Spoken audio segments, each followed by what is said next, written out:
Right, guys, the next thing we want to do is to look at the tires. Okay, here is the tire, and this tire is relatively new. That's because during the last rainy season, which was about a month ago, I figured that I wanted a safer car, because these ridges and grooves in the tire is what you call the C area.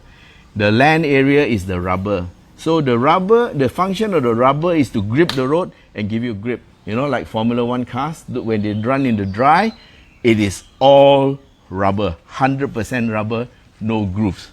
But they do have little holes in the tire, here, there, everywhere, quite a few. And that one is actually to measure the depth of the rubber that is left, because it's all rubber, so you can't tell how. Now, on a normal tire that we have on the road, it is a compromise, because we can change tires on a Formula One car when it rains. They go in and they do a tire change to go out with rain tires, then they can go fast, yeah?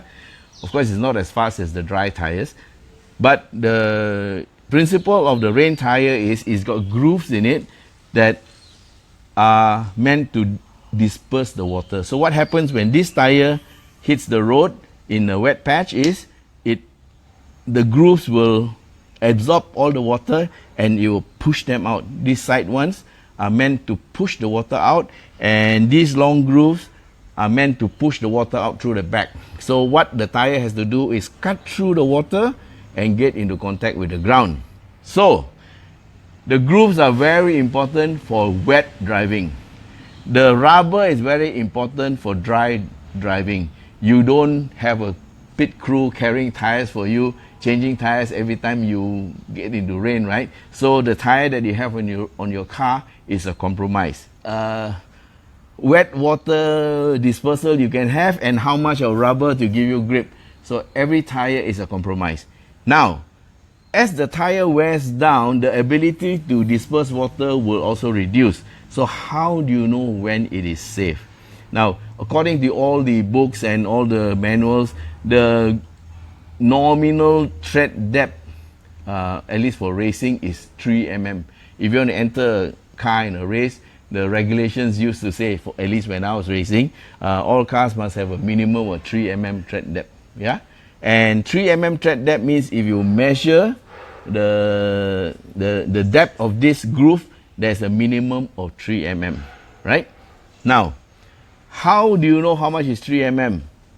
You're not going to have to measure all the time. Of course, there are tools you can use to measure, but here's a quick way. If you look at the tire now, you will see this little arrow here. This little arrow, and where my finger is, this looks like a arrow here. Now, this is called the tread wear indicator, TWI. And if you look across here from the tread wear indicator, you'll find a little groove there, a little bump inside there. See the groove comes, then there's a little bump, then it goes down right here.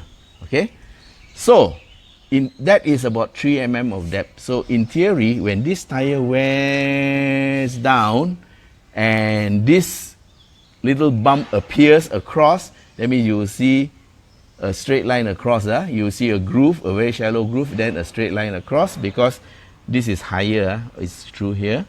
Then it tells you it is time to change your tire. That is the tread wear indicator.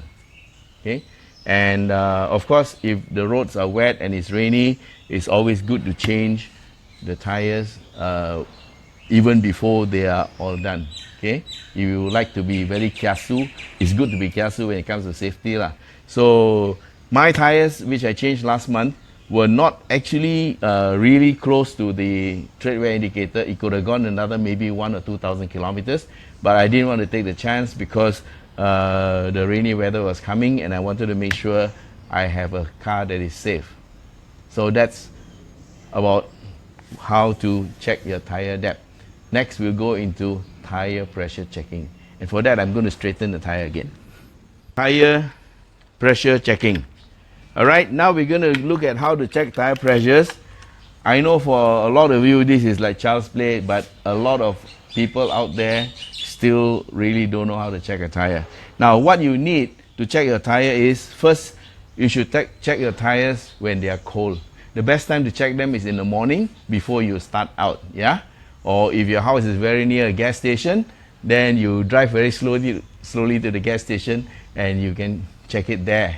Okay, but tire pressures usually are stated by the manufacturer and they are meant to be checked when cold. And over here you will see for this particular car there is a tire pressure indicator based on number of people in the car and what is the tire pressure.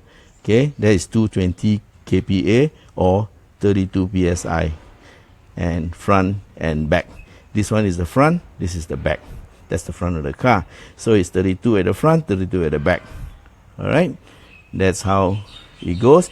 And for this particular one, because it's a 7-seater, it also says 43 at the back when it's fully loaded. Okay, when it's not fully loaded, it's 32 and 32. So that's how you read your tire pressures. Okay, back to the tire. You need a tire pressure gauge, and we have one that's a freebie from one of the tire companies. This brand is quite good, yeah. And now this car has been running for a while, so the tire pressure will be a little bit more than normal, yeah, because it's not cold. But you take out the cap. Now to take off a cap, always turn like you turn a bottle, yeah, anti-clockwise to remove, and you keep the cap down there. And this is the tire pressure gauge. You can see the graduations. Outside here is metric, and inside is the PSI. So I'm an old man, I am used to the PSI. So we are looking at 32, which is here, the red marking, 32 PSI.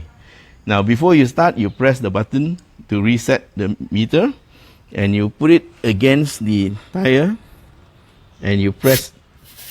Okay, you press firmly and you can see this one is now around 34 psi, which is 2 psi above the normal, and it's okay because this tire is warm. Okay, warm tire, the pressure will be higher than when it's cold. So which means to say, if you forgot to check your tire pressure and you feel you need to check it, and when it's cold, just add about 2 psi to the normal reading and you're fine. So that's how you check your pressure. And if you need to pump, you go to the pump and you put the pump head to the same place, do the same thing. It's like that. Is to seal the two of them together, and you set the pump. Now, as a case in point, the pump pressures as indicated on the pumps usually are not so trustworthy. It's a general indication. You can use it if you don't have a tire pressure gauge, but it's good to always buy one and keep it in your car. Okay, and there you go. After you've done, just turn it on and lock it. Now, in case you have too much tire pressure, what do? This is a valve. You can use the cap or something sharp and you press. Can you hear it? This is air coming out. You can reduce the tire pressure, okay, if need be.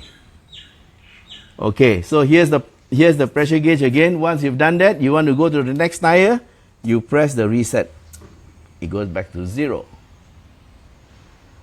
Okay, that's it for tires. Thanks for watching, and don't forget to subscribe.